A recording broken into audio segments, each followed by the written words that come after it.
Assalamualaikum warahmatullahi wabarakatuh. Apa kabar semua? Alhamdulillah ketemu lagi bersama saya Rahmat Daulima. Di kesempatan kali ini saya akan berbagi tips dan cara menyelesaikan tugas tambahan yang ada di akun Alef pembelajaran kamu masing-masing untuk kelas 8 matematika ya. Di sini di kartu 52 ada tugas tambahan, yaitu untuk memprediksi waktu perjalanan. Kamu diminta untuk mendownload dokumen yang ada di kartu 52, dokumennya yang ini ya. Nanti Pak, silakan buka, kemudian baca petunjuknya di dalam. Kamu diminta untuk mengirim balik hasil tugasmu dengan cara mengambil foto hasil tugas yang sudah diselesaikan, kemudian diunggah ke akun Alef masing-masing. Nah, pastikan fotomu jelas terbaca sebelum kalian unggah. Di tugas kali ini kamu diminta untuk memanfaatkan pengetahuan tentang persamaan garis untuk memprediksi waktu perjalanan 3 buah mobil yang berbeda. Nah, bagaimana itu? Di sini ada langkah-langkah sebelumnya. Ya, jadi kalau ada yang kebingungan, perhatikan saja langkah-langkahnya. Di laman keempat ya, ketiga ini sebenarnya 4 di sini bukan 4 nomor sebenarnya. Ini adalah 4 langkah, 4 step yang memandu kamu untuk memprediksi waktu perjalanan ya.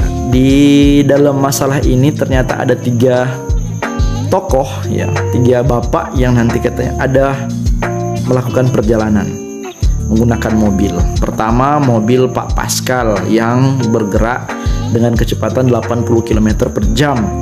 Dia berangkat pukul 9 waktu Indonesia Barat dari Bandung menuju ke Jawa Timur. Yang jarak dari Bandung ke Jawa Timur itu adalah 500 km dari Bandung. Ini informasi awal yang bisa kita analisis, diketahui ya. Yang diketahui adalah kecepatan Pak Pascal 80 km per jam. Dia start dari jam 9.00. Kemudian jarak yang diketahui antara Bandung dan Jawa Timur adalah 500 km. Ini adalah informasi awal untuk kita ketahui bersama ya. Nah, langkah pertama kita adalah dimintakan untuk menggambar grafik jarak dan waktu, S dan T. S adalah jarak, T adalah waktu, time ya. Jarak dalam satuan kilometer, waktunya dalam satuan jam. Berarti nanti kamu diminta untuk membuat grafik ya. Kita gunakan pengetahuan tentang grafik atau bidang kartesius dulu yang sudah diajarkan di pertemuan kedua, bab kedua ya. Kita memiliki bidang koordinat kartesius, yaitu dibatasi oleh 2 sumbu, terbentuk dari 2 sumbu, yaitu sumbu X dan sumbu Y. Oke, dimana katanya ada satuan jarak kilometer, kita bisa simbolkan S, itu ada di sumbu X ya, yang horizontal dalam waktu kilometer. Kemudian ada waktu dalam satuan jam. Nah, seperti itu kurang lebih. Kemudian ada petunjuk 1 jam kemudian. Ini kasus dari orang kedua, yaitu Pak Newton. Jadi tadi yang pertama Pak Pascal, yang kedua sekarang adalah Pak Newton. Kamu diminta untuk menghitung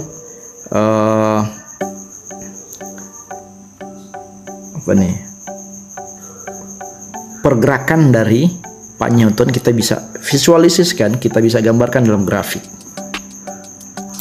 Si Pak Pascal itu bergerak dari jam 9. Berarti anggap saya sini 9, jam 9 ya. 1 jam dia lari dengan kecepatan 80 km per jam. Anggap sini satuannya 80. Nanti ada 160, nanti dibuat bagus ya. Nah, yang sering dijumpai adalah banyak siswa yang mulai dari titik 0,0. Jadi kalau pergerakan Pak Pascal itu untuk jarak ya, kecepatannya kan 80 km per jam. Artinya setiap 1 km ya, dia ada 80 untuk 80 km dia menempuh dalam waktu 1 jam. Berarti kalau dia startnya jam 9, nanti jam 10 baru dia mencapai waktu 80 km. Berarti kan 1 jam dari jam 9 ke jam 10. Berarti titik koordinat adalah S sampai S dan T kan. Berarti 80 untuk jaraknya, kecepatannya jaraknya 80 km per jam, 1 jam dari jam 9 ke jam 10. Berarti titik koordinatnya ada di sini. Pertemuan antara jarak dan waktu. Ini titik koordinat awal. Nah, sementara waktu titik pertama dia start itu ada di sini di 0,9. Artinya 0 itu adalah jarak yang belum ditempuh kan, dia baru mau start kan, otomatis belum ada jarak yang ditempuh, baru keluar rumah tuh. Dia keluar rumah jam 9, masih 0 km. Setelah 1 jam baru 80 km. Berarti 2 jam kemudian jam 11 dia sudah berada di titik 160 km. Berarti pertemuan antara 160 dan jam 11 itu sudah ada 160 km. Sudah dapat 3 titik sebenarnya. Dari 2 titik saja kita sudah bisa menarik garis. Artinya kita bisa buat grafiknya kelihatan seperti ini kurang lebih. Ya, nanti kalau kamu gambar dia akan melewati titik koordinat itu. Inilah grafik dari pergerakannya Pak Pascal. Ya. Dan seterusnya sampai jarak antara Bandung ke Jawa Timur adalah 500 km. Oke ya, 500 km lah yang nanti kalian akan petakan. Titik-titik yang dilalui ini adalah titik-titik yang sesuai pergerakannya Pak Pascal. Kita bersihkan dulu. Selanjutnya untuk pergerakan grafik dari Pak Newton. Ada informasi bahwa Pak Newton itu tinggal satu kompleks, oke. Dengan Pak Pascal dia berangkat juga dari Bandung mau ke Jawa Timur dengan kecepatan 100 km per jam. Wow. Berarti Pak Pascal ini Pak Newton ini lebih cepat larinya ya. Perjalanan lebih cepat, itulah 100 km per jam. Beliau melewati jalan yang sama dengan tujuan yang sama dengan Pak Newton. Berarti sama pergerakannya dari Bandung ke Jawa Timur, di mana kecepatannya lebih cepat dari Pak Pascal 100 km per jam. Berarti dia berangkat 1 jam kemudian dari Pak Pascal. Berarti Pak Pascal berangkat jam 9, Pak Newton berangkatnya pasti jam 10. Berarti titik awalnya ada di sini nih. Titik awalnya ada di sini di jam 10.00. Jam 10 itu jarak yang ditempuh baru 0, berarti startnya dari sini. 1 jam kemudian kan 100 km per jam kan, berarti kalau dia jam 11 sudah 1 jam kemudian dia sudah ada di jarak 100 km. Nanti titiknya ada di sini nih, akan ada di sini titiknya. Kalau mau ditarik garis sudah kelihatan tuh 2 titik. Dia akan ketemu nanti di titik yang ini. Itulah waktu beliau melewati jalan yang sama dengan tujuan sama. Berarti sudah kelihatan garis dari Pak Newton. Kemudian yang petunjuk kedua adalah gambarlah perjalanan mobil B pada grafik yang sama. Oke, ini sudah ada 2 grafik. Ini grafiknya Pak Pascal, ini grafiknya Pak Newton. Titik ketemunya pasti ada di sini. Yang ketiga, pada pukul berapa mobil Pak Pascal akan tersusul oleh mobil B? Jadi mobil Pak Pascal yang di sini ini tersusulnya oleh Pak ini ketemunya di sini kan. Nanti kalian tugasnya adalah menemukan nih kira-kira jarak berapa ya ketemu, kemudian jamnya jam keberapa tuh. Nah, ini dengan cara grafik. Cari tahu, berarti kalau kelipatan dari Pak Pascal itu 80 160 kelipatan ya. 80 tuh. 160 baru 180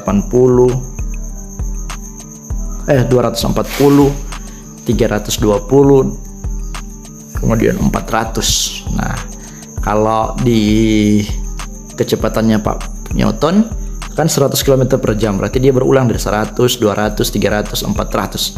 Keduanya pasti akan bertemu di jarak 400. Nah, tinggal kita tahu yang ditanya di bagian 3 adalah pada pukul berapa. Di 400 ini, berarti sini 400 nanti ada di pukul berapa tuh? kalau dilihat paling simpel adalah jarak 100 km per jam. Berarti kalau Pak Newton itu berangkat jam 10, 11 1 jamnya, 2 jam itu pasti dia sudah 200, 3 jam berarti dia sudah jam 12, 13, jam 14. Sudah kelihatan tuh waktu disusunnya mobil Pak Pascal oleh Pak Newton, sudah kelihatan di jarak 400 km. Untuk kasus itu kira-kira mudah-mudahan bisa dipahami ya. Saya rasa untuk langkah pertama, langkah kedua, dan langkah ketiga bisa dipahami. Kalian bisa buat lebih rapi lagi di buku kamu. Nah, untuk poin ketiga, kasus orang ketiga maksudnya, yaitu Pak Volta, kalian dapat menggambar grafik pergerakan dari Pak Volta yang diketahui Pak Volta itu berangkat dari jam 11. Tempat tinggalnya sama dengan kedua orang sebelumnya.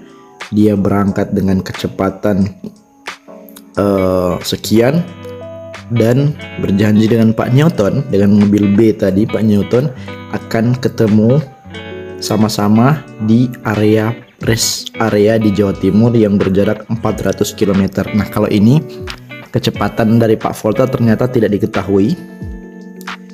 Dia cuma janjian sama Pak Newton untuk ketemuan di jarak 450 km dari Bandung. Nah, pada pukul berapakah mereka bertemu? Nah, dia minta yang di bagian akhir ini adalah buatlah persamaan garisnya. Cara menentukan persamaan garis berarti kita bisa menggunakan persamaan garis dari Pak Volta. Minimal kita mengetahui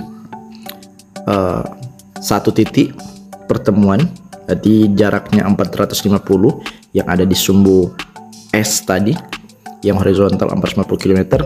Tinggal cari tahu di pukul berapa mereka ketemu di 450 km. Kemudian kalian bisa temukan lagi titik yang lain atau kemiringannya saja, gradiennya saja, dan masukkan ke persamaan garis ya. Sudah dijelaskan dalam kelas kah bagaimana cara menentukan persamaan garis. Mudah-mudahan untuk materi aplikasi daripada persamaan garis ini bisa kalian kerjakan, dan Pak Guru tetap nantikan hasil pengerjaan tugasmu di akun Alef Kartu 52. Silahkan diupload nilainya langsung di situ, dan ingatkan Pak Guru, insya Allah akan dipublish jawaban terbaik yang mendekati atau yang benar dari teman-teman yang alhamdulillah sudah mengupload. Selamat berkompetisi, dan mudah-mudahan materi hari ini jadi bekal kamu untuk melangkah ke bab 5 tentang persamaan linear dua variabel. Oke, demikian. Assalamualaikum warahmatullahi wabarakatuh.